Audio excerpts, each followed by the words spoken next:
That is like the biggest snare I've ever heard in my entire life.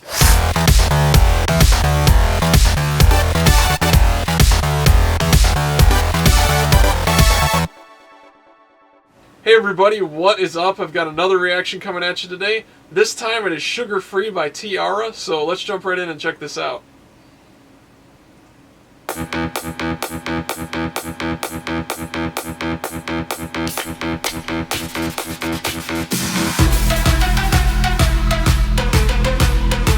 We've gone full club. Okay.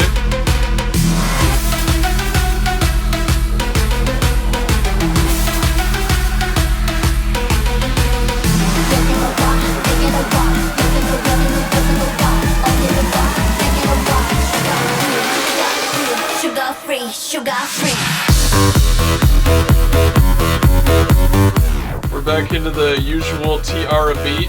They kind of seem to have the same beat on every single song. It's kind of their thing. Definitely a dance-oriented group.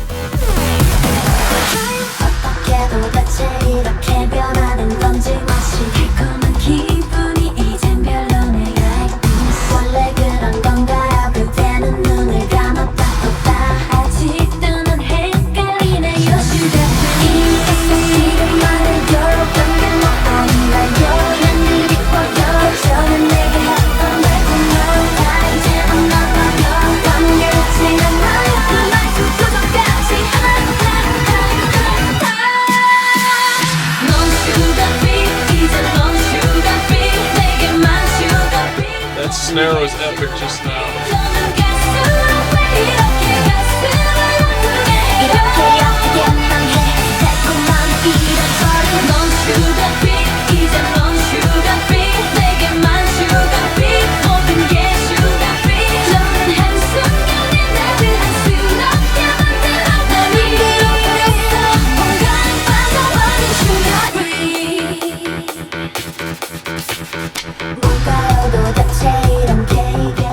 It's like two completely different songs.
And that's it. Well, that was actually a really interesting song. I'm going to hold off on saying anything about it though, and let's just jump right back in. I'm going to do a lot of analysis on this one. There are some things I didn't really like, some things I'm not really sure about yet. I need to listen to it a second time. And there's also some things that I really like. So let's jump right back in and dig a little bit deeper. Right from the beginning, this is like trademark T-ara. They always have this kind of sound and tempo and beat. This is very, very different. This is like straight up club, house music, EDM festival, Straight up.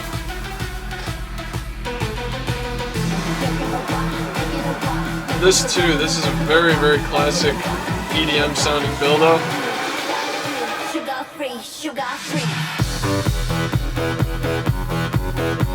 And then here's the signature T-ara sound again. It's very similar to a lot of the other songs they've done, like number 9. But that's not necessarily a bad thing. I like how they kind of focus on the dance club type K-pop hits. And then this part here, it's cool, but it's like a completely different song. A little disjointed for me.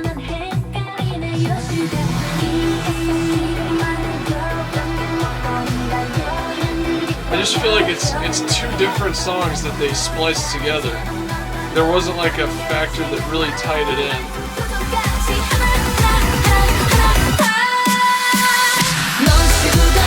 And actually, this is really cool. I'm going to run it back a little bit and listen to this snare sample that happens right here. That is like the biggest snare I've ever heard in my entire life. They've got reverse reverb going on before it hits that gives you that kind of like swooping vacuum all the air out of the room kind of sound. And it's just a ton of compression and the right sample done correctly. It's just massive. It sticks out, especially on my NS10s. It's just like smacks you in the face, gets your attention. Very awesome. Let's keep going. This part of the song I absolutely love.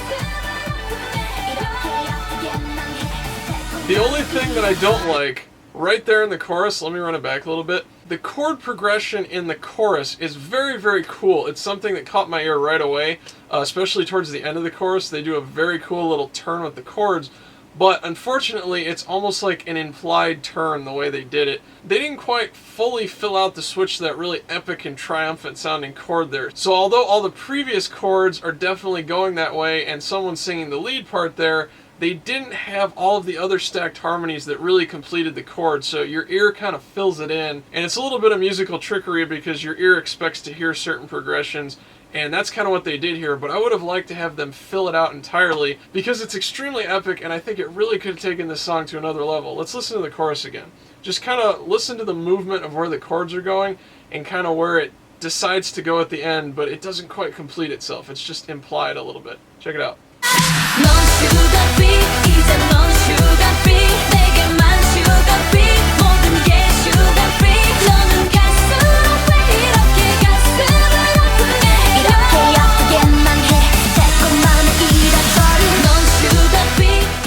It's there, it's huge and epic, but they didn't like completely fill it.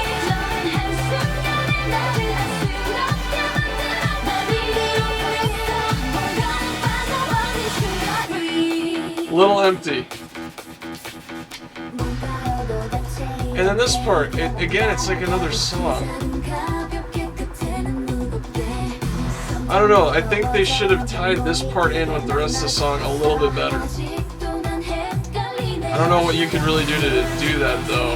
You'd have to put some sort of like shared synth part, maybe some sort of vocal motif there. Just something to kind of tie it into the rest of the song.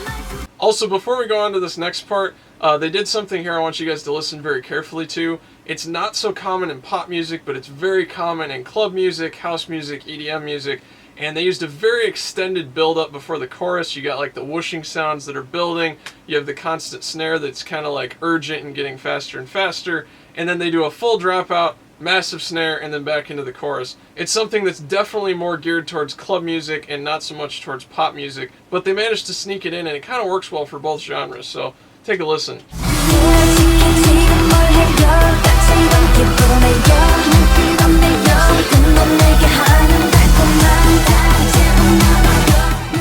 Increasing.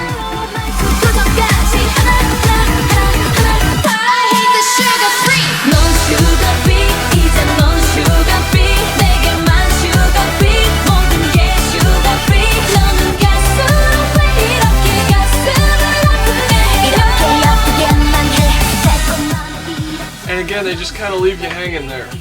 That could have been so epic if they just filled that chord out with more vocals.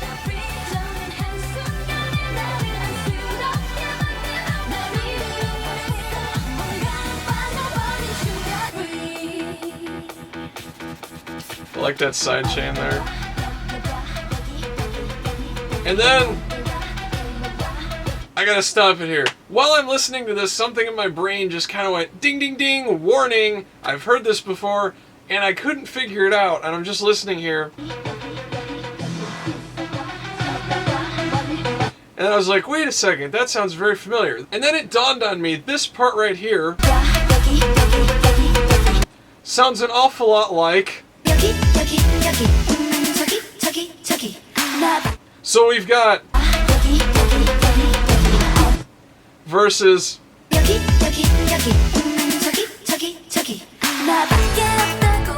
So I know it's not exactly the same, there's some minute differences. The backing tracks behind the vocals in either song are doing very different things, but something about my ear just picked that up and it went, this is a rip-off of something, and it's close enough when you play it back to back. I kind of wonder about that a little bit. I'll leave it up to you guys to decide, but you know, you've got this,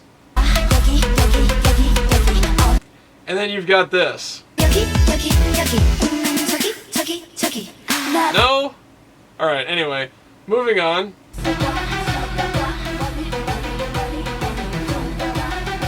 I actually don't mind them using the real club-type music in this. That's actually kind of cool.